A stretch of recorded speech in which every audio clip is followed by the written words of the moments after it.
Okay, akkam jirtu barattoota kun koorantiidha. Har'ammoo ji'oogiraafii kutaa 9ffaa boqonnaa tokko paartii lammaffaa isaa qabadhee isinii dhufee jira. Barumsa keenya inni eegaliin dura like, share, subscribe gochuu keessan hin dagatinaa. Gara viidiyoo keenyaatti taasisna. Okay, location, size and the shape of Ethiopia. Akkuma beekamu location isa jedhu irratti paartii waan irratti waan baay'ee waliin haasofneerra. Viidiyoo kana irratti garuu irra caalaatti waa'ee size and the shape of Ethiopia kan jedhu irratti fookasii goonee irra caalaa irraa haasofna. So, size of Ethiopia. Ethiopia is the 10th largest country in Africa with a total area of 1,100,600 square kilometers. Itoophiyaan akka Afrikaatti waliigala akka Afrikaatti gaafa ilaalamu haalli bal'inni ishee sadarkaa 10ffaarra ishee biyyoota Afrikaa keessaa hundumaarra jechuudha. It contains about 0.7% of the world's land area and about 3.6% of Africa's land masses. Kana jechuun maal jechuudha? 0.7% ishee akka addunyaatti gaafa ilaalamu 0.7% qabattee jirti. Naannaa yookaan eeriyaa world irra jiran keessaa 0.7 qabattee jirti Itoophiyaan. Akka Afrikaatti immoo gaafa ilaalamu 3.6 Itoophiyaa qabatee jira jechuudha. So asirratti locationii gaafa ilaallu keessumaa immoo vastnal locationii gaafa ilaallu Itoophiyaan landlockedidha jenneerra. Landlocked jechuun immoo Itoophiyaan biyyoota 6 sirriitti haguugamtee jirti. So vastnal locationii fayyadamne biyyoota sana keessaatti biyyoota tokkoon fayyadamne nama waa'ee Itoophiyaa nu gaafatee fi sirriitti relative locationii fayyadamne dubbachuu dandeenya jennee sirriitti haasofneerra. So Sudaan biyyoonni sun immoo Sudaan, Somaalee, Keeniyaa, Eertiriyaa, Jibuutii akkasumas immoo South Sudan. So biyyoota kun immoo bal'inni ishee hammamidha? Isa jedhu immoo ilaalu. Akkuma beekamu bal'inni Itoophiyaa akkuma asirratti kaasne miiliyoona 1,100,000 fi 6,000. So biyyoota kana keessaa sirriitti kan nuun qabachuu qabnu eeriyaa isaanii lakkoofsa kanarra raankii isaaniitu bareechinee qabannee baay'ee gaariidha. So Itoophiyaan Itoophiyaa wajjin biyya 7 ta'u 6 warra Itoophiyaa haguuganii jiran Itoophiyaa wajjin 7 ta'u. So biyyoota 7 kana keessaa Itoophiyaan lammaffaa irratti argamti. Raankii isaaniitu qabatanii baay'ee bareedaadha. Gaafatamuu dandeessu waan ta'eef. So Itoophiyaan lammaffaarra jirti. Sudaan kan tokkoffaarra jiru. Somaaliyaan sadaffaarra jirti. Keeniyaan shanaffaarra jirti. Eertiriyaan jahaffaarra jirti. Jibuutiin torbaffaarra jirti. South Sudan immoo afuraffaarra jirti. Raankii isaanii kana sirriitti qabadha. Garuu raankiin isaanii kun maalirratti hundaa'e yoo jedhamtani total area isaanii bal'ina square kiiloomeetirii isaanii irratti hundaa'anii raankii isaan qabaatannaa jechuudha. Okay, asirratti immoo maal qabnaa? 1.01 times bigger. Kana jechuun immoo Itoophiyaa bukkeetti gaafa ilaalamtu Sudaanii tokkoon Itoophiyaa caalti. Akkas jechuudha kuni. Somaalee gaafa ilaallu garuu sadarkaa 3ffaa irratti argamti. So Itoophiyaa ol ta'uu dandeessu Itoophiyaa geettaati. Maaliif Itoophiyaan sadarkaa 2rra waan jirtuuf. So hammamiina kan isheen Itoophiyaa geettaati immoo yoo jennee ilaalle 1.73 times smaller than Ethiopia. Hamma kanaani Itoophiyaa gadiidha jechuudha. So kan warra kana hunduma isaanii sirriitti qabadha. Lakkoofsa total area isaaniirrayyuu raankii kanaa fi komparsinii isaan gidduu jiru sirriitti qabatanii baay'ee bareedaadha. Inni gara biraani Itoophiyaan disadvanteejii fi advanteejii qaba. Wanti hundumtuu advanteejiis qaba, disadvanteejiis qaba. Wanti advanteejii qabu akkasumas keessa beeksisaan illee haa ta'u malee disadvanteejii qaba. So Itoophiyaan laarjiidha. Laarjii eeriyaa qabdi. So laarjii eeriyaa qabaachuun ishee kuni advanteejii wanta laatuufiif qaba akkasumas immoo disadvanteejii wanta laatuufiif qaba. So tokkoon advanteejii isaarraa kaanee jechuudha. Itoophiyaan large size let it Itoophiyaa large size ishee advantage ishee tokko enjoy diverse agroecological zones resulting in a wide variety of fauna and flora. Kana jechuun maal jechuudha? Naannoo qonna adda addaa akka isheen qabaattu godheera. So enjoy diverse agroecological zones naannoo qonna adda addaa akka isheen qabaattu godheera. So naannoo qonna adda addaa qabaachuun ishee kunis immoo bineensotaa fi faunaa gaafa jennu bineensota, flooraa gaafa jennu biqiltoota. So bineensotaa fi biqiltoonni adda addaas akka keessatti argaman ishee taasiseera jechuudha. Large size qabaachuun ishee tokko kana. Inni lammataa possesses a large amount of arable land. Kana jechuun maal jechuudha? Lafa qonnaa baay'ee akka isheen qabaattu taasiseera. Akkuma beekamu Itoophiyaan lafa qonnaa baay'ee qabdi. So akka isheen lafa qonnaa arable land akka isheen qabaattu, large amount of arable land akka isheen qabaattu godheera. Maaltu akkas godhee large size qabaachuun ishee jechuudha. Inni sadaffaa have a great variety of mineral resource. Qabeenya albuudaa adda addaa guddaa akka isheen qabaattu yookaan baay'ee akka isheen qabaattu godheera. Fi inni dhumaa be the home of diverse ethnic groups. Kana jechuun immoo qe'ee saba adda addaa akka isheen taatu yookaan bakka jireenyaa saba adda addaa akka isheen taatu godheera. Large size qabaachuun ishee. Inni gara biraa disadvantage isaa ilaalu. Okay, inni tokkoffaa requires expensive administrative expenditure.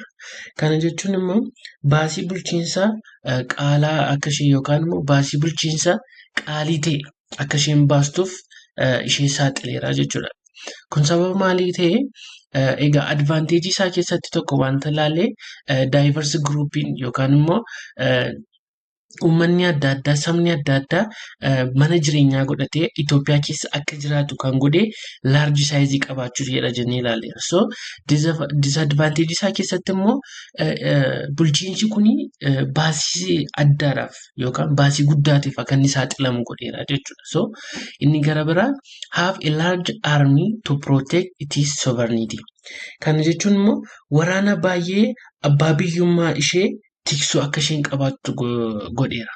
Isaaf saaxileera. Kana jechuun immoo kun egaa maalidha miidhaansaa jettanii yaaduu dandeessu. Large army qabaachuun ishee yookaan immoo waraana hedduu qabaachuun ishee. Waraana hedduu qabaachuun ishee baay'ee disadvantage guddaadha. Sababni isaa immoo waraanni hedduun hamma jiraatanitti mootummaa irratti dhiibbaan ni fidaa deemu yookaan immoo baasiin mootummaaf saaxilamu baay'ee guddataa sababa deemuu fi kuni akka disadvantage ilaalameera jechuudha. Inni gara biraa requires great financial power to construct infrastructure facilities. Kana immoo dhaabbileen bu'uuraalee misoomaa ijaaruuf humna maallaqaa guddaa akka isaan barbaadan godheera. Requires great financial power to construct infrastructural facilities. Fi inni dhumaa face challenges for effective administration and social economic integration. Kana jechuun immoo challenging akka isaan mudatu maal gochuuf effective administration bulchiinsa bu'aa qabu ijaaruuf akkasumas immoo social economic integration ida'ama hawaasa dinagdee tokko ijaaruudhaa fi challenging akka isaan mudatu godheera jechuudha. Maaltu large size qabaachuun ishee. So kana sirriitti ilaaluu nurraa eegama. Tole amma shape of Ethiopia isa jedhu xiqqoo ishee nootii isaa baasuun waan na rakkisee fi kitaabuma keessanirraa waliin ilaalla waliini. Location size isa jedhu sirriitti ilaalla. Saayiziin Itoophiyaa maal akka Itoophiyaa fayyadee akkasumas advantage disadvantage isaa sirriitti bal'inaan waliin irraa haasofneerra. Amma shape of Ethiopia isa jedhu irratti sirriitti haasofna. Bakka kanatti xiyyeeffannoodhaan na dhaggeeffadhaa. Wanta isin sirriitti hubachuu qabdan bal'inaan bakka kana waan jiruuf sirriitti xiyyeeffannoodhaan na hordofaa. Okay. Countries of Africa and the world at large vary not only in the location and the size but also in shape. Biyyoonni Afrikaa keessa jiranii garaagarummaan isaanii lokeeshinii isaanii duwwaa miti. Bakka isaan itti argaman hin duwwaamini. Saayizii isaan qabaatan hin duwwaamini. Garuu akkasumas sheeppii isaaniidhaanis gargariidha. Some country have nearly circular compact. Iddoo kanatti wanta akkas naa qabattan barbaadu ishee circular compact ishee jettu kanadha. Compact gaafa jennuu fi circular gaafa jennu wal tokkodha. Asii gaditti gadi buunee gaafa ilaalaa deemnu circular ishee jettu kana akka compactitti yookaan compactness jenneedha kan inni ilaallu malee circular jennee waamna. So compact isheetu kana sirriitti naa qabadha. Compact jechuun keenya bakka kanatti circular shape jechuu keenyadha. Others have elongated linear shape. Okay, elongated waan shape kan ta'e yookaan linear shape qabu. Tokko still other have truncated shortened shapes. Truncated gaafa jennu biyyoota ciccitanii argamanii jechuudha. Boci isaanii kan ciccitee jiru isaaniin truncated jenna. So these shapes have implication on the administrative, defense and economic integration both within country and with respect to other areas. Shaping kuni implication qaba yookaan immoo dhiibbaa administrative yookaan immoo bulchiinsa irratti fidu, defense irratti fidu, ittisa biyyaa akka jechuudha. Economic integration dinagdee irratti fidu qaba. Akkasumas biyya keessattis biyyoota biroo keessattis. Biyya keessatti akkuma Itoophiyaa irratti shaping ishee implication fidu qaba. Akkasumas immoo Itoophiyaa bira warra jiranii fi akkasumas implication fidu qaba jechuudha. Okay, when we compare the shape of Ethiopia with other countries, you find that Ethiopia has more or less compact circular shape. Kana jechuun Itoophiyaa yommuu biyyoota biroo wajjin compare goonee ilaallu Itoophiyaan more yookaan less compact circular shape dha. Kana jechuun maal jechuudha? Circular shape it almost hin dhiyaatti. Argitanii? Circular shape mini garuu circular shape ittiin dhiyaatti. Itu gaanfi sun hin jirte yoo argitaniitu ta'e mana barumsaa irra kaartaa jijjiiranii mana barumsaa keessan irra yoo argitaniitu ta'e gaanfi jira. Horn kan jennu jechuudha. So inni sunitu hin jiru ta'eeti almost circular shape qabaate Itoophiyaan jechuudha. So less or more compact jennaa jechuudha shape Itoophiyaa. Its shape is considered to be compact or essentially circular because extreme north-south and east-west spans of the country cover comparable distance. Kan isheen immoo essentially compactness ira kan jenneef immoo Itoophiyaadhaani maaliifdha? Gara north-south iraanii fi east-west iraanii biyyoota hundumaa distaansii almost wal fakkaataa ta'een kan isheen irraa faffagaattee jirtu. Sababa kanaafdha kan inni more or less compact kan jennee jechuudha. You can easily see this approximate circularity in your schools atlases and the walls maps. Kana jechuun immoo egaa akkam approximately circular shape akka isheen qabdu Itoophiyaanii maappii mana barumsaa keessan irra jirtudha ilaaluu dandeessu. Bal'inaan sirriitti jechuudha sarara hubachuu dandeessu. So there are three theoretical indicators of the compactness of an area. Bakka kana sirriitti xiyyeeffannoon ilaala. Shape irratti pointiin guddaan yookaan immoo wanti guddaan bakka kana jira. Tiyooriiwwan sadii jira. Tiyooriiwwan sadiin kuni based on calculation or mathematics dha. So calculationii tiyooriiwwan kun immoo sadan isaaniiyyuu biyyi tokko compactness ishee maal fakkaata kan jedhudha kan isaanii adda nu baasan. Akkamittiin isa jedhu bal'inaan irraa naasofna. Tiyooriin inni tokkoffaa boundary to circumference ratio jenna. B or C. B'n keenya B over C'n keenya B'n keenya indicate for boundary and circumference. C'n keenya immoo indicate circumference. So theory Ibrahimo the area boundary ratio A over B yookaan immoo A'n keenya area bakka bu'a boundary keenya immoo B bakka bu'a. Kun ratio dha. Hundumti isaanii ratio dha.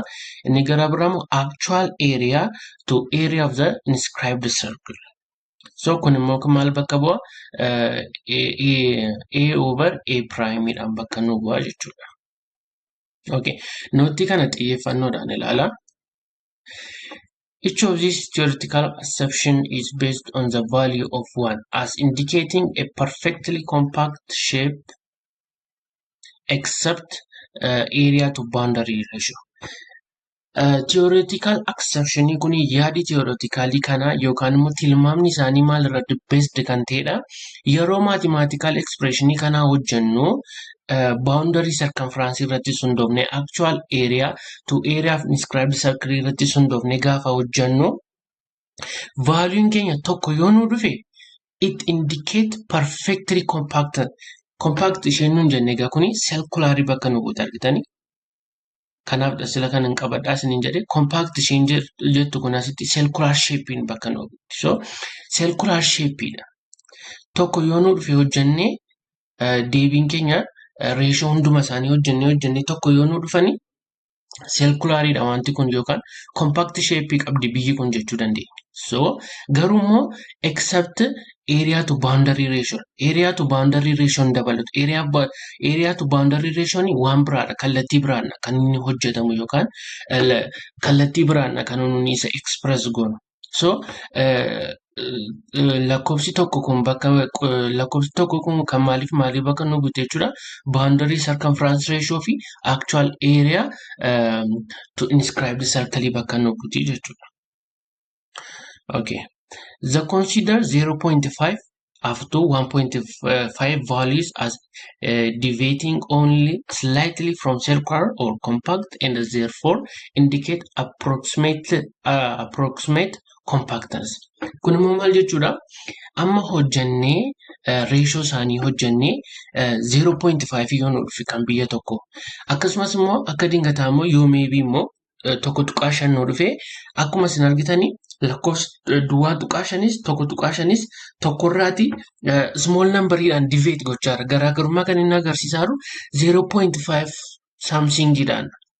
So lakkoofsa akkasiidhaan almost compactness dha jenna. Approximately inni si qabaate. Amma fakkeenyaaf 2.99 lakkoofsi tokko yoo nu dhufe almost 3 dha jenna. Akkuma kanaan. So duwwaa tuqaa 5 nu dhufeenani almost tokkodha.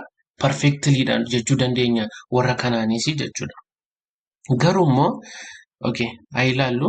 In contrast, smaller values indicate greater divergence from compactness, especially as they approach 0. Garuu immoo faallaa warra kanaa smaller value indicate warri baay'ee small value qabaatanii guutummaa guutuutti compactness hin qabanii jechuudha. Keessumaa immoo yerootti hojjennee 0 dhufu garaagarummaa guddaa uuma. Shaping keenya compactness yookaan circular shaping miti guutummaa guutuutti jechuudha. These small values reflect tendency to elongation or truncation. Zero value small value kun egaa yookaan elongation yookaan linear isa jennee sana linear bakka nu bu'uu danda'a yookaan immoo truncation yookaan immoo shorten isa jennee shape sana bakka nu bu'uu danda'a. Small value yeroo argannu jechuudha. Except waan gaafa ta'u. On other hand, okay, amma gaa sila except area to boundary ratio jenneera. So amma gaa except isa jenneef amma immoo qofaatti area to boundary ratio immoo maal indicate nu godha isa jedhu sirriitti ilaalu bal'inaan. On other hand, area to boundary ratio compares the total area of the country under the consideration with the total boundary length of the country. Amma gaa sirriitti iddoo kanatti ilaala. Wanti kuni eessatti nu deebisaa jira yoo jettani iddootti yaadattu taanaani waa'ee vacinal location gaafa dubbanne bakka sanatti nu deebisaa jira. Okay, bakka kun immoo area to boundary ratio immoo akkamittiin arganna akkamittiin hojjenna total area of country jira. So total area of country keenya total boundary length of the same country dhaaf hirreedha kan nu argamu. Kana jechuun maal jechuudha? Amma fakkeenyaaf haasofneerra waa'ee total boundary length of Itoophiyaa haasofneerra. Amma fakkeenyaaf amma guutummaa guututti bal'inni Itoophiyaa maal akka isheen taate meeqa akka isheen taate akkasumas total boundary Itoophiyaa meeqa akka isheen taate sirriitti bal'inaan ilaalleera. Kan Itoophiyaa meeqa jenneerra 5,260 jenneerra. So kun egaa bifa sanaan kan inni argamu. The larger the area size per unit boundary length is, the more compact the country is. Lahamma argitanii yeroo itti reeshoo kana hojjennee yeroo large value nu dhufu yookaan large number value yeroo nu dhufu biyyi suni compactidha. More compactitti siqaa jirti akka jechuudha. So faallaa warra kanaa warri kuni tokkodha lakkoofsi isaanii dirqama tokko ta'uu qabu. Warri kun garuu area tun boundary ratio keenya garuu dirqama lakkoofsa guddaa dhufuu qaba. Amma sirriitti garaagarummaa isaa hubattanitti abdii qaba. Okay. For example, let's use the boundary circumference ratio to measure Ethiopia's degree of compactness or index of compactness. Kana jechuun immoo boundary circumference ratio fayyadamnee degree of compactness of Ethiopia yookaan index of compactness isa hasafarru. Fakkeenyaaf jechuudha. In the ratio, circumference is based on the assumption of circle having equal area with the country under consideration. Index of compactness using B/C ratio, boundary length of the country, circumference of the circle. Wanticha sirriitti hubachuudhaaf dirqama kana sirriitti hojjechuu qabna. So bakka kana xiyyeeffannoodhaan sirriitti ilaala. Amaga index of compactness using boundary lengths of the country and the circumference of the circle dha fayyadamne akkamittiin biyyi tokko circle dha yookaan almost compact dha kan nu jennu adda baafanna jechuudha. Amma theory tokko maal jenneera boundary length circumference fayyadamne baruu dandeenyeera. So yoo lakkoofsichi tokko yookaan duwwaa tuqaa 5 yookaan immoo tokko tuqaa 5 yoo nu dhufe almost maalidha jenneera compactidha wantichi jenneera. Country suri almost compactidha jenneera. So amma ga boundary length kanii Itoophiyaa qabna. Amma country dhaaf hojjenna. Country adda addaadhaaf hojjechuu dandeenya. Amma garuu akka exampleetti Itoophiyaa fayyadamne maal fakkaata compactness ishee compactness ta'uudhaaf immoo hammam deviate gooteetti. Tokkorraati hammam deviate gooteetti garaagarummaa akkamii agarsiisteetti isa jiru sirriitti ilaalla. Amma boundary to circumference ratio gaafa hojjennu gaa amma boundary length of Ethiopia sinitti meera maal jenneera 5,260 qabna. Asumarratti given irratti iyyuu meeqa nu laateera 5,260 kiiloomeetira nu laateera.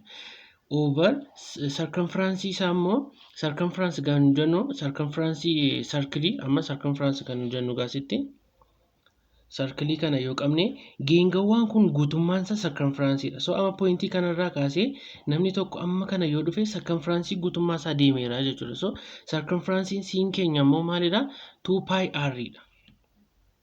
So formula circumference keenya kanadha. 2 qabna.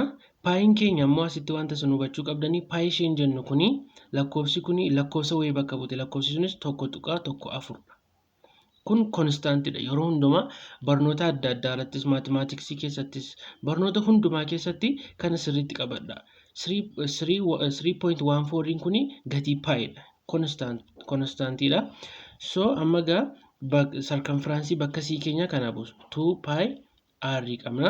Bakka paayi immoo 3.14 r qabna. Amma gaa konseptiin nun hubachuu qabnu sin jedhe ishee kanadha.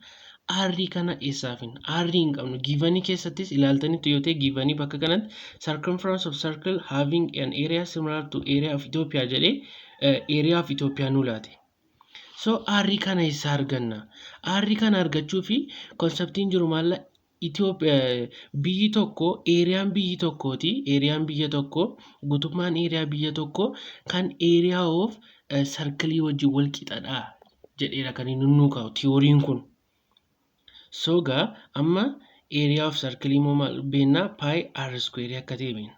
Amma area kana kan country nu laate Kan kaantirii immoo asitti akkuma isin ilaaltanii miiliyoona 1,100,000 kiiloomeetira iskuweerii nu laateera. So bakka kana bakka eeriyaa kana lakkoofsa inni asitti nu laate kana bakka buufannaa jechuudha. Aarrii keenya argachuudhaaf. So bakka buusnu kiiloomeetira iskuweer is equal to paayi keenya immoo 3.14 jenneera r square kana qabna. So amma r square qofaatti hambifachuudhaaf over 314 jenna. Then r square keenya gaafa hirame jedhu lakkoofsa kana nu dhufa. Sorry. Addition lakkoofsa kana nu dhufa. Lakkoofsa kana argan. Amma immoo nuni kan nu barbaanne r dha. Not r square. R square imni kan nu barbaadaru. Maaliif formulaan keenya akkuma isin asitti argitani r dha kan nu jechaaru malee r square imni. So r qofaatti hangachuuf immoo square root jala gashina. Square root kun r square kana balleessiti. So r keenya square root of lakkoofsa kana nuta. Yeroo kun immoo square root jala boo lakkoofsichi meeqa ta'a? 593 tuqaa 5 nu dhufa. Argitanii amma gatii r arganne jechuudha. Haala salphaatiin bifa kanaan hojjenna. So amma iyyuu gaan dhumne. Amma erga kan arganneeti formulaa keenyatti deebina. Formulaa keenya irratti immoo maal jennee dhaameenna? B over C is equal to 526 5,000 fi 260 hirra 3.14 times r jenneeramni r immoo kana bakka buufannaa jechuudha. 593 tuqaa 5. Lakkoofsa kana gaafa hojjennu meeqa nu dhufa? Kana baay'isnee kanaaf gaafa kana immoo deebisnee kanaaf gaafa irru meeqa nu dhufa? B over C keenya 1.41 nu dhufa. Amma gaa 1.4 kuni maal nutti agarsiisa? Amma maal jenneera? Sila gaafa dubbachaa turre akkuma irraa soofne tokko yoo ta'e compactness dha. Perfectly isa iyyuu tokko yoo ta'e compactness osoo hin taane perfectly compactness dha. Perfectly circular akka ta'e nutti agarsiisaa jenneera. Garuu lakkoofsi kun akkuma argitanii tokkoon olidha deviate gochaa jira. Yookaan tokkorraa garaagarummaa wayii agarsiisaa tokkorraa caaleera.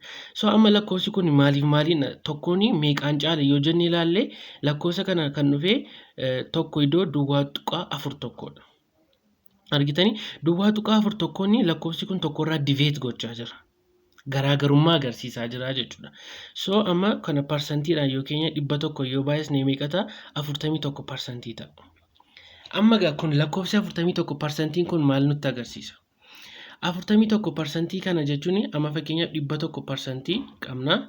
100% 41 yoo goone meeqa nu dhufa? 59% dhufa. So Itiyoophiyaan parsantiin 59 ishee almost compactidha. Circularidha. Garuu 41 immoo deviate gochaa jirti. Parsantiin 41 ti. Lafti ishee yookaan immoo shapein ishee parsantiin 41 akka isheen guutummaa guutuutti perfectly compactness yookaan circular shapein agarsiisne ishee gochaa jira jechuu keenyadha. Argitanii theory keenya kanadha kan inni nutti agarsiisu jechuudha. Akkasumas actual to circumference ratios akkasumatti bifuma kanaan hojjenneedha kan nuyi ilaallu. More garuu boodarra inni ilaala area to boundary ratio immoo bifa biraa yookaan immoo lakkoofsisaa waan biraa gatii nutti agarsiisuuf jechuudha. Galatooma. Okay. Wanti isaa amma akkuma sila haasaa turreedha asirraa dubbistanii hubachuu dandeessu sirriitti waanuma nuni qoraalee haasaa turreedha. Fakkeenyi nuyi nama hojjennee kaanes fakkeenya kanadha. So 41% kun this value implies that shape of Ethiopia has deviation of 45% from the assumed theoretical circle shape it ought to have. So akkuma sila haasofne 41% kun egaa hammam akka isheen deviate gootee jirtudha kan nutti agarsiisu. So amma the compact shape has militaristic advantage as stated earlier. Akkuma nuti sila haasofne turre baay'ee barbaachisummaa advantage guddaa qaba compact shape ta'uun biyya tokko jechuudha. This can be well explained by considering an area in the borderline length ratio that indicates compactness using area to boundary ratio of Ethiopia is indicated here under. Kun immoo maal jechuu keenyadha? Baay'ee advantage guddaa qaba. Tiyooriiwwan kuni baay'ee advaanteejii guddaa qabu kallattii adda addaadhaan. Amma eeriyaatu baawundarii laayinii gaafa hojjennu yookaan baawundarii reeshoo gaafa hojjennu immoo eeriyaa kan Itoophiyaa fi baawundarii laayinii isheef gaafa jirru 210 dhufa. Argitanii 210 dhufa. 210 kiiloomeetira iskuweerii dhufa. So 210 kiiloomeetira iskuweeriin kun immoo maal nutti agarsiisa? It implies that if 1 kilometer border line is safeguarded by National Army, 210 kilometers square of the hinterland will become free from the assault of an enemy. Argitanii baay'ee akka nu barbaachisu kanarratti hubachuu dandeenya. Tiyooriiwwan kuni jechuudha. Maal ilaalaa asitti kiiloomeetira tokko keessatti safeguard yookaan national army yookaan raayyaa ittisa biyyaa yoo nuni kiiloomeetira tokko keessatti gooneef kiiloomeetira tokko keessatti tarreessinee raayyaa ittisa biyyaa yoo keenye lafti dudduuba isaa jiru amma kiiloomeetira 210tti enemy kamirraa firii ta'a. Argitanii amma kanaatti garuu amma kiiloomeetira iskuweerii 211 geenyaan garuu enemiidhaanii attack ta'uun ishee biyyichi baay'ee bal'aadha. Kana nutti agarsiisa jechuudha. So eeriyaa kana 210 irraa kaasanii immoo kiiloomeetira tokkoof ammas safeguard biraa uumuu jechuudha. Isinii galeera. So baay'eedha yaa militariitti advaanteejii qaba kan nuti jennee fi sababa kanaadha jechuudha. Why boundary to circumference ratio ilaalleerra area to boundary ratio lakkoofsi isaa maal akka indicate value isaa maal akka indicate nu godhu ilaalleerra ammoo why actual area to inscribed circle is xiqqoo ishee irraa haasofna. Another way of estimating the compactness of shape of a country is considering the ratio of area country to the area of the smallest inscribed circle. Ammaga theory kana garaa biraa compactness kan nu ibsinu immoo theory kana fayyadamneedha. So in the ratio area the circle is based on the assumption of the smallest inscribed circle that touches the north, south, east, west boundary of Ethiopia described early in the absolute location section. Ammaga akkuma sila haasaa ture tiyooriiwwan sadan keessaa tiyooriiwwan tokkotu irraan haaseenaa fe so tiyooriin sun immoo maal nu jedha actual area to inscribe circle gaafa barbaannu immoo maal irratti hundoofneera absolute location keenya irratti hundoofneera. Amma kun kutee asiniif fideera kitaabuma keessan irraati paartii nu barbaachisu kutee bakka kana asiniif fideera. So amma iddoo kanarraa akkuma isin argitanii inscribed taateerti Itoophiyaan biyya kana rectangle kana keessatti Itoophiyaan inscribed taatee jirti. Fiixee isaan itti bubu'an ilaala. Tas iddoonni gochaa jiru. Argitanii karaa istii bakka kanadha. Bakka kanatti karaa westii bakka kanatti touch gooteetti. Karaa noorzii bakka kanatti touch gooteetti. Karaa kibbaa yookaan immoo karaa saawuzii immoo bakka kanatti touch gooteetti. So biyyoota isheen itti touch goote kana fayyadamneedha kan nuni barru. Akkam compactness ishee hammam akka inni ta'e jechuudha. So baay'ee clear akkasni ta'e abdii qaba. Yoo isin hin galletti viidiyocha irra deddeebi'aa ilaalaati sirriitti amma hubattanitti irra deddeebi'aa ilaala. So iddoo isaanitti touch ta'an kana fayyadamneedha kan nuni inscribed circle keenya hammam akka ta'e ratioon keenya hammam akka ta'e barru jechuudha. So the ratio of actual area to the area of the smallest inscribed circles A to A prime for Ethiopia can be calculated using the following formula. Actual area of the country over area of the inscribed circle.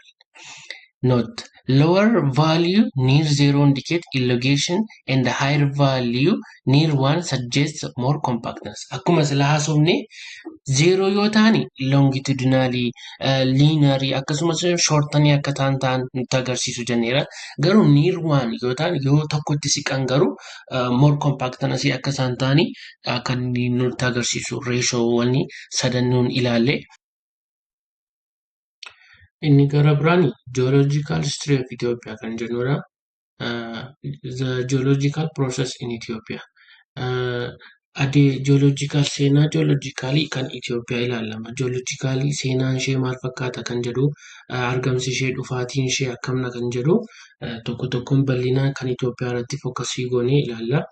The geological history of Ethiopia is a part of the geological process that acted within and up on the earth's surface for many millions of years in the past. Kana jechuun maal jechuudha? Seenaan geological history Itoophiyaa, seenaan geological Itoophiyaanii baroota hedduudhaa fi process kan gochaa ture, baroota hedduudhaaf jijjiirama kan agarsiisaa ture, irra lafaattis keessoo lafaa irrattis waggoota darbanii fi kan process ta'aa dhufedha. To describe the geology and the history of life on the earth. Kun immoo maal nutti agarsiisa? Processiin kun immoo maal nutti agarsiisa? Geolojii akkasumas seenaa dhala namaa dhufaatii dhala namaa nutti agarsiisa. Scientists have developed the geological time scale. Saayinsistoonni time scale kaaniiruuf kanaaf bara kana keessatti kanatu ta'e, bara kana keessatti bara kanatu ta'e jedhanii tokko tokkoon orderly time scale nu kaaniiru. The geological time scale measures time on scale involving four major geological eras. Argitanii saayinsistoonni maal jenneerra time scale nu kaaniiru bara kana keessa kanatu ta'e jedhani. So time scale kana immoo bakka meeqatti nu hiranii bakka afuritti nu hiranidha kan isaan kaan. Bakka afuritti eras gaafa jennu bara jechuu keenyadha. So each eras is divided into periods. Tokkoon eeraa kuni tokkoon baraan kuni barri kuni eeraan kuni periodiitti qoodama. Periodiin kun immoo epoxiitti qoodama. Epoxiin kun immoo yeariitti qoodama. Yeariin immoo major occurrence irra deddeebii taateewwan gurguddoo ta'anitti kan inni hiramaa deemu. So processii kana sirriitti qabadha. Era to period, period to epoch, epoch to year, years to major occurrence. Kana sirriitti qabadha. Okay, inni gara biraani. Each geological era is distinguished from the other based on the grounds of the following three characteristics. Amma kun immoo maal jechuu keenyadha? Eraawwan afurtu jiru sanneerra. Eraawwan kun egaa baroonni kun egaa wanta isaan irratti based ta'anii gargar ta'aa deeman jiru. So isaan keessaa sadiidha. Wanti major ta'e sadiidha. So maal irratti hundaa'anidha? Saayinsistoonni kan isaanii baroota kana gargar qoodanii wantoota sadan kana irratti hundaa'anidha. Inni tokkoffaa the relative position of the continuity. Kana jechuun ejjennoo walqabataa ardiilee. Ardiilee wal qabachuu isaanii, ardiilee walitti dhufuu isaanii irratti bara isaan walitti dhufan irratti hundaa'anii inni tokkoffaa kanadha. Inni lamaffaa the character of the prevailing climate isa jennudha. Kana jechuun immoo amala haala qilleensaa akkatti babal'ate, haalli qilleensi kun akkamittiin akka babal'ate, akkamittiin akka jijjiirame, haala qilleensaa yeroo akkamiidha kan inni jijjiirame isa jedhu irratti hundaa'anii inni lamaffaa kanadha. Inni sadaffaa fi inni dhumaan immoo the predominant life form kan jennudha. Kana jechuun immoo bifa jireenyaa duraan ture kan biqilootaa fi kan animaalii irratti hundaa'e yookaan immoo kan bileendotaa irratti hundaa'e bifti jireenyaa isaanii duraan akkam ture eessarraa kaasanidha kan isaan jijjiiramanii isa jedhurraa kaasanii baroota kana bakka afuritti qoodaman. So wanta kana sadan sirriitti conceptually qabachuu nurra jira jechuudha. Summary of major geological events in the horn. Amma tokko tokkoon haa ilaallu baroota sanaa jechuudha. Let's begin by considering the different geological eras and then study the events that took place in those eras. Here are the geological eras in the chronological order. Amma maal goona amma slaayidii keenya gara fuulduraattis maal gochuutti adeemaa jirra? Baroota kana isteeti goona. Amma baroota saayinsistoonni kan kana afran isaanii maal akka isaan ta'anii waggaa hammamii akka isaan qabatanii ilaallee sanaan booda tokko baraa sana keessatti immoo maaltu ta'e, maaltu happen ta'e, garaagarummaan isaa maalidha kan jennu sirriitti xiyyeeffannoodhaan ilaaluun nurra jiraata. Inni tokkoffaa the Precambrian era kan jennudha. So the Precambrian era kuni the oldest era jedhama. Bara isa baay'ee turedha jechuudha. So oldest era baay'ee kan turedha, bara baay'ee turedha. From 4.5 billion years to 600 million years ago. Amma barri kuni Precambrianiin kuni hammam qabatee jira? 4.5 hanga 4.5 biliyoona hanga 600 miliyoona yiriitti qabatee jira. Kan qabatee jiru maalidha?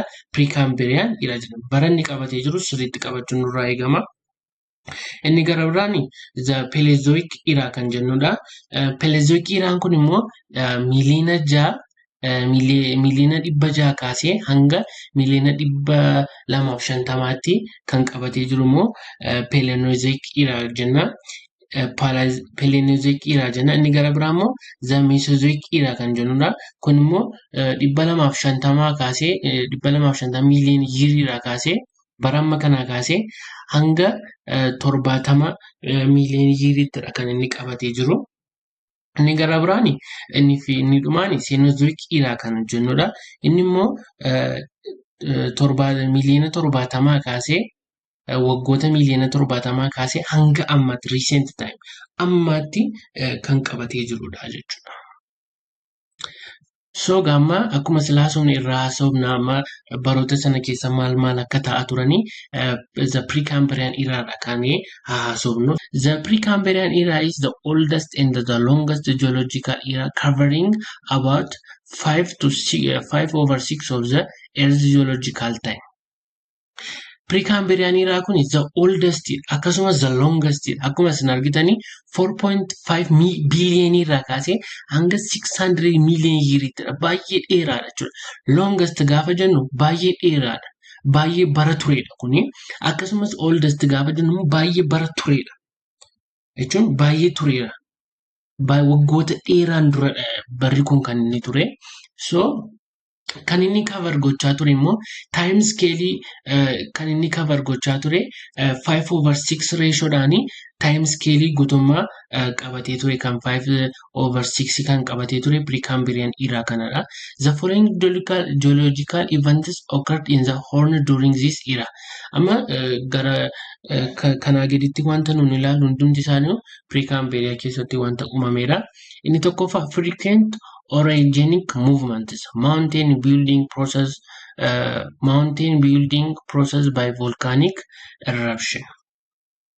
Amma frequent orogenic gaafa jennu orogenic movement gaafa jennu amma kuni jecha nuudhaaf orogenic movement kuni nootti akka noottiitti bakka kanas ni gasheera kitaaba keessan irra jiru kuni maal jechuudha orogenic movement jechuun orogenic movements also called horizontal earth movements are slow movements of the lithospheric plates.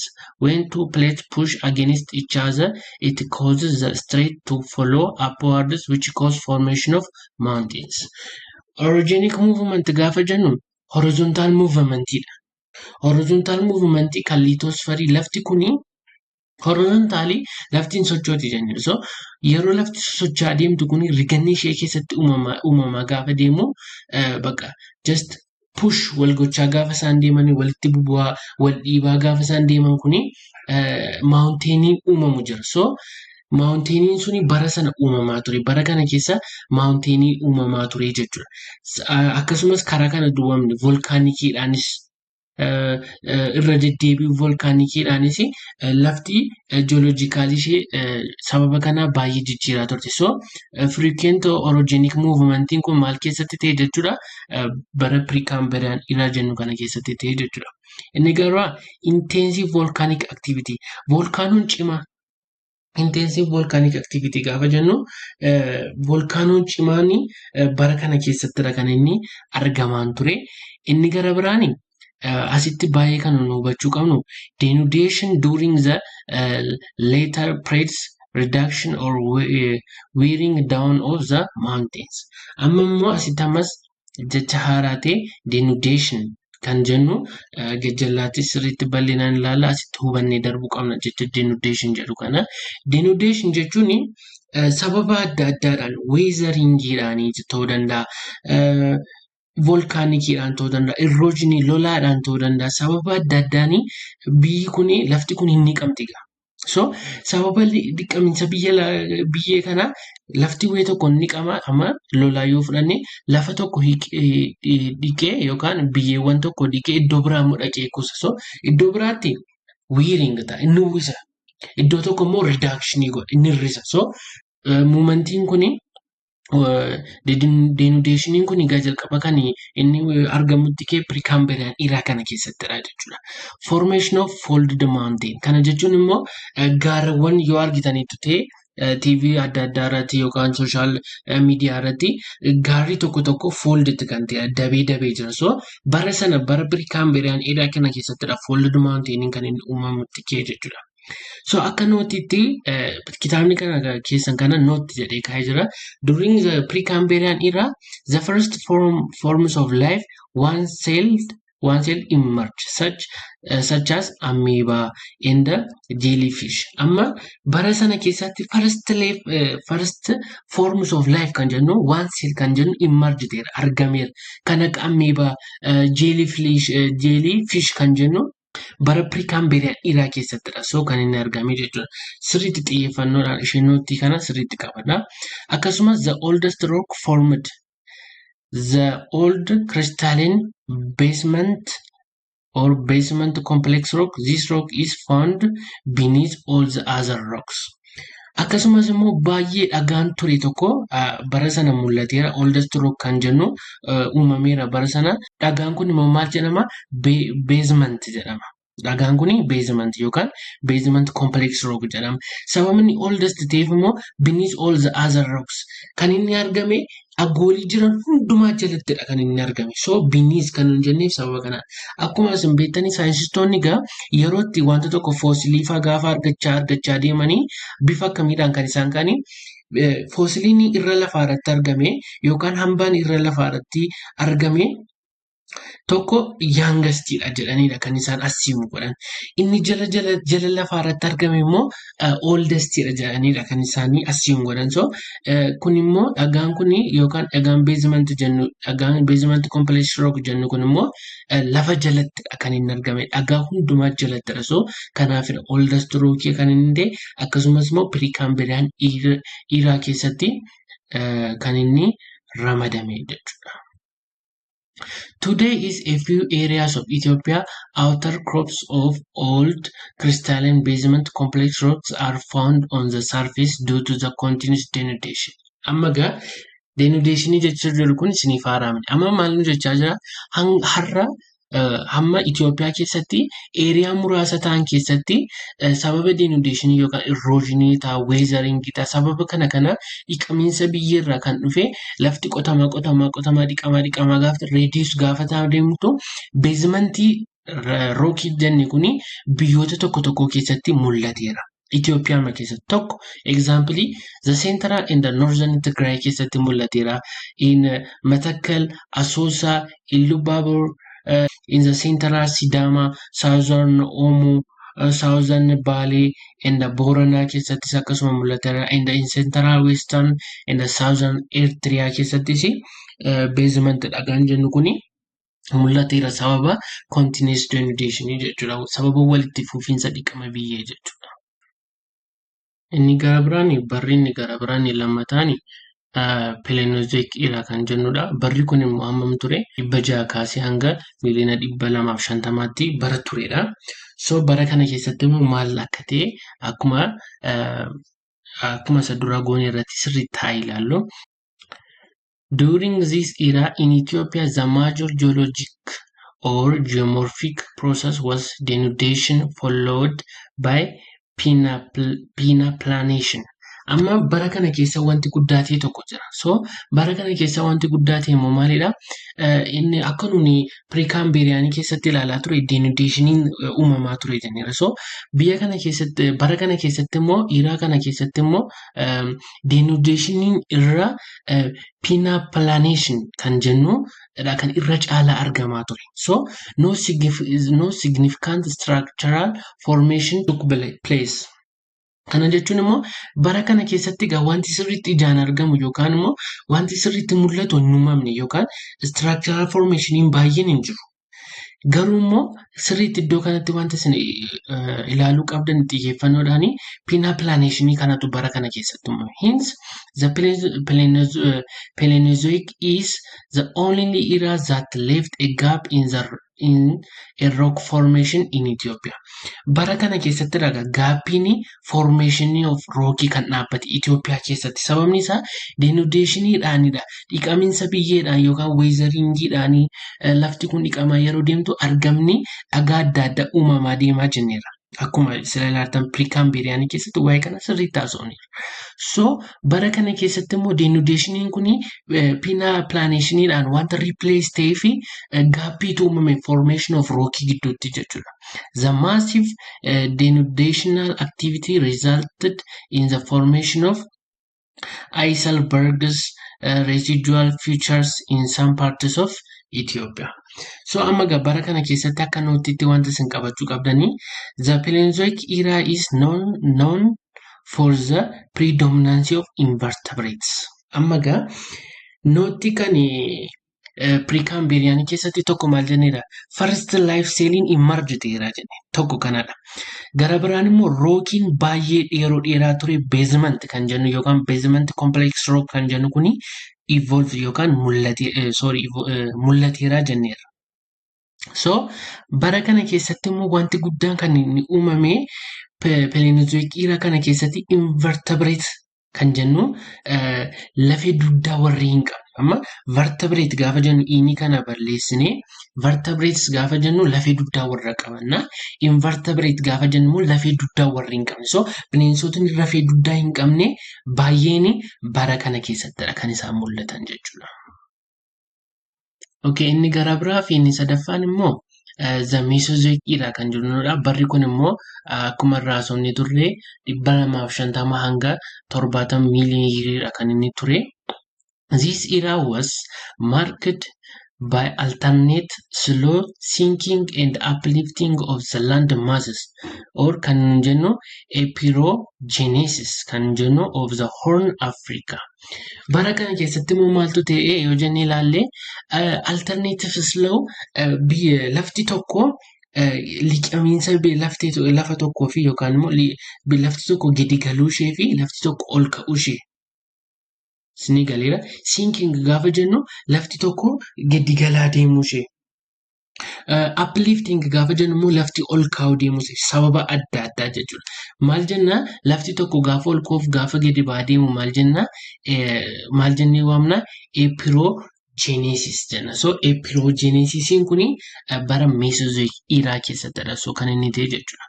The Mesozoic era was an era of sedimentary rock formation in Ethiopia. Mesozoic era keessatti rockiin form ta'e maalidha? Sedimentary rock warri jennu kuni bara kana keessattidha kan inni uumame. So rockiiwwan bara kana keessatti uumaman sirriitti xiyyeeffannoodhaan ilaala. Paleozoic era keessatti formation of rockiin hin jiru jenneerra. Precambrian keessatti immoo complex rockiin basement complex rockiin akka form ta'e sirriitti ilaaleera. Garuu bara kana keessa immoo maaltu argame? Sedimentary rock formation of in Itoophiyaatu ta'e jechuudha. Sedimentary rock kan jennutu Itoophiyaa keessatti argame yookaan uumame jechuu dandeenya. The Mesozoic era has 3 distinct periods as indicated here under. So bara Mesozoic era kana keessatti immoo wantoota periodii sadiitu jira. Triassic period, Jurassic period fi Cartesian period. So waa'ee periodii kana keessatti wantoota ta'anii tokko tokko na ilaallu amma. Triassic period. During this period, the land masses sank due to internal force. Bara kana keessa sinking fi uplifting ta'e jenneera Mesozoic era kana keessa. So Triassic, Jurassic fi Cartesian period immoo jira jenneera Mesozoic era keessatti. So amma internal forceidhaani sinking yookaan immoo gadi jechuu lafa liqinfamuu lafaatu ta'e sababa humna keessootiin jechuudha. Predii Triassic jennu kana keessatti jechuudha. This event was followed by the transgression of a nearby sea into the mainland of today Somalia and the southeastern Ethiopia. Kana jechuun immoo liqamiinsi lafaan kun yookaan liqinfamuu lafaan kun maal godheera galaanni tokko Somaaliyaa fi southern eastern Itoophiyaatti akka isheen siqxu godheera. Sini galeera amma lafa guddaa tokko jira jenna. Lafa guddaa kana jira asirraani Somaaliyaa fi southern eastern Itoophiyaa jira. Bakka gama kanaan immoo galaanicha jira jenna. So lafti inni guddaan kun yeroo liqinfamu bishaanichii fi lagichii fi biyyoonni sun walitti dhufu. So Triassic period kun muumentii akkasii uumee ture bara sanaa jechuudha. During the Triassic period, the oldest sedimentary rock known as Adigrat sandstone was formed. Bara kana keessa immoo sedimentary rockii tokkotu uumame. Sedimentary rockiin kun maal kan jedhamu Adigrat sandstone kan jennu kun bara Mesozoikiidha. Akkasumas immoo Triassic period kan jennu keessattidha kan inni Adigrat sandstone kun uumame jechuudha. The aggregated sandstone is the oldest in the southeast and progressively decrease in age to the northern west. Amma aggregated sandstone kun oldest idha southern east keessatti. Garuu immoo adeemsa yeroodhaani waggaansaa kun decrease ta'a kan inni dhufe immoo northern west keessattidha. So kana sirriitti qabadha. The aggregated sandstone kun oldest idha south east keessatti. Garuu north west keessatti immoo progressively decrease ta'a deeme age isaa jechuudha. Okay, inni biraan immoo Jurassic period kan jennudha. In this period, the transgression of the seas continue into the mainland in the northern west direction. Bara kana keessatti immoo akkuma nuun sila Triassic period kana keessatti uumamne this event was followed by the transgression of nearby sea jenneera. So sea into the mainland of the today Somalia and the southern eastern Ethiopia. Bishaan kun maalitti deemutti kee gara biyyoota Somaaliyaa fi southern eastern Ethiopia kan jennutti deemutti kee jenneera. So Jurassic period kana keessatti immoo ittuma fufee adeemsi bishaan kun ittiin deemutti fufee gara directionii akkamitti immoo deemutti kee gara northern west direction jennutti deemutti kee jechuudha. This event is deposited another sedimentary rock known as Hintalo limestone. Bara kana keessatti immoo dhiqamiinsa biyyee jira akkuma sila denudation akkuma sila kaasne denudation keessaatiif tokko factoriin erosionidha. So sababa erosion immoo gaafa dhiqamiinsi taasifamu immoo dhagooliin adda addaa rookiin adda addaa mul'achaa deemu lafa jala wantoonni jiran jechuudha. So yeroo continuously siin kun mainlanditti deemu gara northern west directionitti deemutti koo dhagaa tokkotu uumame. Sedimentary rockii gara biraa jechuudha. Innis immoo Hintalo limestone kan jennu jechuudha. Limestone kan jennu. The Hintalo limestone is in the northwest is younger while in the older in the southeast. Hintalo limestone kuni youngeridha yookaan immoo dhiyoodha kan inni argame kan southern east irra in caala jechuudha. Inni gara biraan immoo Cartesian period kan jennudha. During this period, the landmass began to rise and the sea started to regress toward the southeast, depositing sedimentary rocks known as upper sandstone. Amma Cartesian period keessatti immoo maaltu ta'e yoo inni ilaalle akkuma sila ilaalle ture Jurassic kana keessatti Jurassic period keessatti Triassic period keessattis sinking ture lafti kun liqinfamaa turte. Amma garuu maaltu ta'e rise taate. Cartesian period kana keessatti ol kaate ol keensa lafaatu ta'e jechuudha. Land masses began to rise. And galaanonni sila deemaa turan immoo akkuma sila ilaalle Jurassic period kana keessatti maal jenneera seas continue into mainland in the northern direction jenne. Gara northern directionitti galaanni kuni transgression ta'utti kee ture. Amma garuu regression ta'e transgression ta'uu dhiisee regression ta'e duubatti deebi'utti kee jechuudha. Kan inni duubatti deebi'e immoo gara south eastitti deebi'utti kee jechuudha.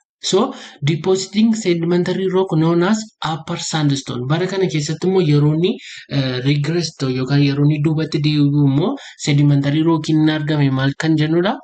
Upper sandstone kan jennu kan hin arganne jechuudha. Upper sandstone is the youngest sedimentary rock and therefore overlay the rest. Upper sandstone kun egaa youngest dha. Youngest yookaan dhiyoodha kan inni argame isarratti immoo sababa nu youngest kan jenneef immoo overlay the rest hunduma isaanii gararraa gatii jiru. Hunduma isaanii gararraa gatii jiruu fi youngest jennee jechuudha. Because of the direction of the regression in the deposition, upper sandstone is the youngest in the southeast and it is the oldest in the northern west. Sandstone kun egaa gatii irra ta'ee fi southeast keessatti youngest jenna. Garuu northern west keessatti immoo oldest jenneedha kan nuyi sandstone kana ilaallu jechuudha. Note: the Mesozoic also known for the predominance of reptiles. Argitanii amma gaa nootii isaa kana sirriitti qabadha. Mesozoic keessatti immoo wanti sirriitti predominance ta'ee argamaa ture reptile kan akka crocodile, fish adda addaa akkasumas immoo snakes warri jedhamnu kuni bara Mesozoic keessattidha kan isaanii argamaa turanii. Huge reptiles such as dinosaur were dominant. Akkasumas immoo dinosauriin bara kanadha bara Mesozoic era kana keessattidha kan inni argamee ture.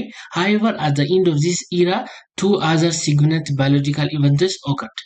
Haa ta'u iyyuu malee immoo eraan kun yookaan barri kun yeroo dhumuu jala ga'u Mesozoic eraan kun yeroo dhumuu jala ga'u barri isaa yeroo dhumuuf jedhu wanta eventii lamatu ta'e. Eventii inni tokko one was the disappearance of the dinosaur.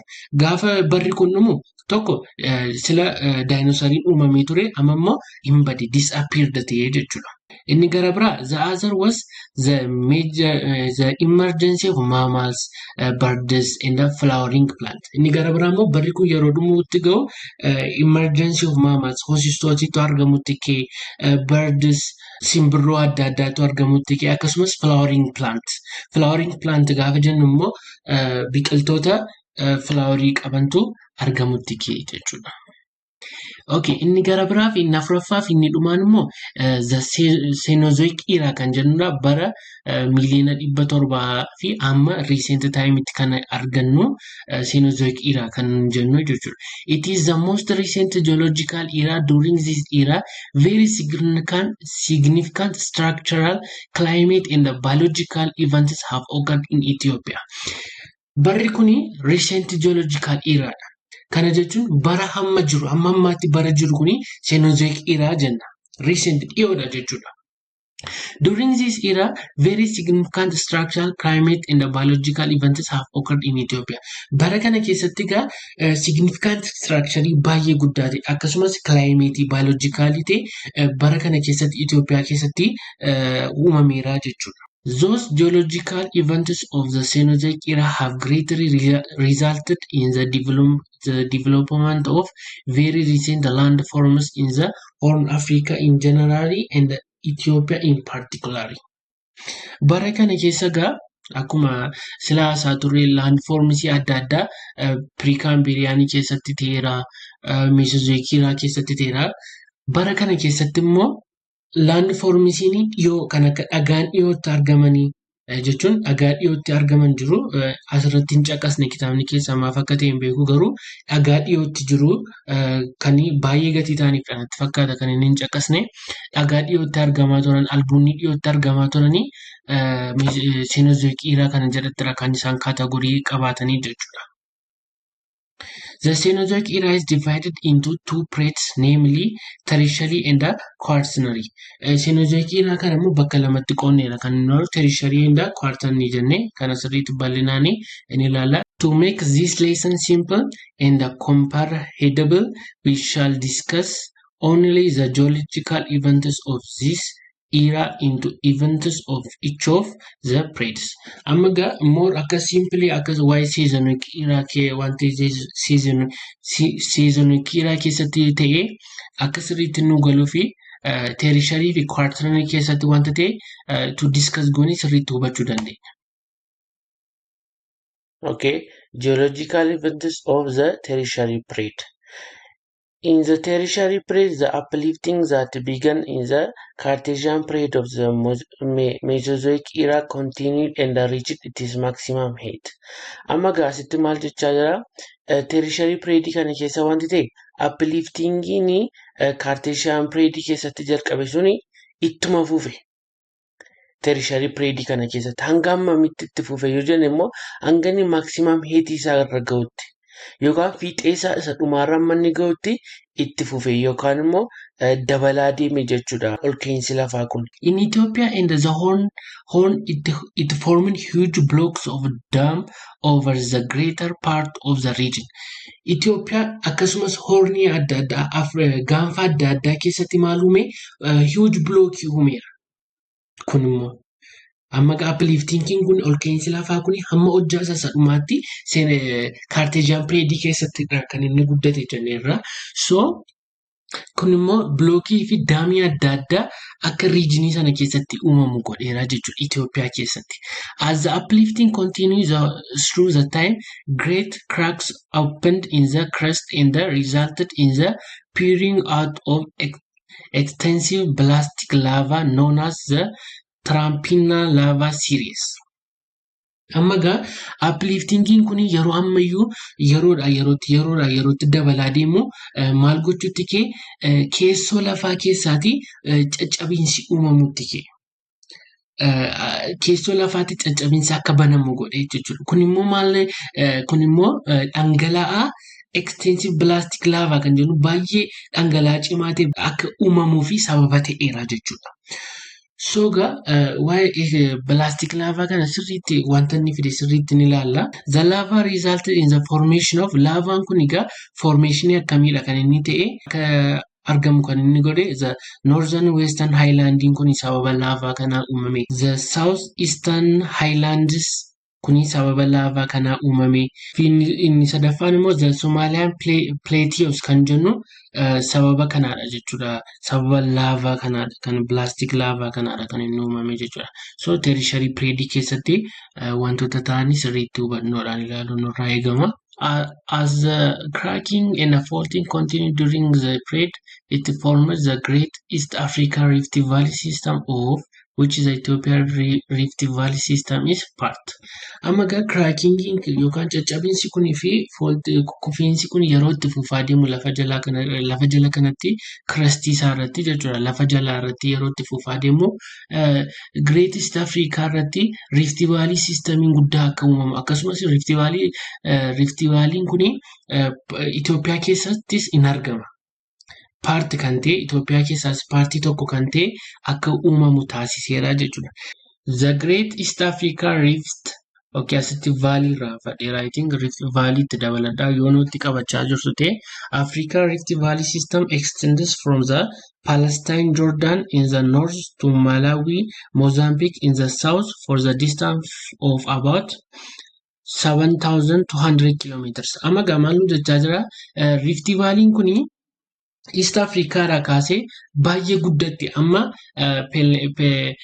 Palestine Jordan kaasee gara North irraa akkasumas Malawi fi Mozambique irraa kaasee immoo gara South'tti baay'ee guddoodha.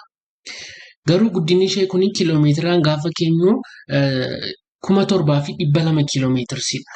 Haa ta'uyyuu malee 5,600 kiiloomeetirsiin ishee kuni guutummaa isaa tootaalii waan isa jirudha. Garuu sarraati immoo 5,600 Afrikaa keessatti. Ariitanii Afrikaa keessatti argama.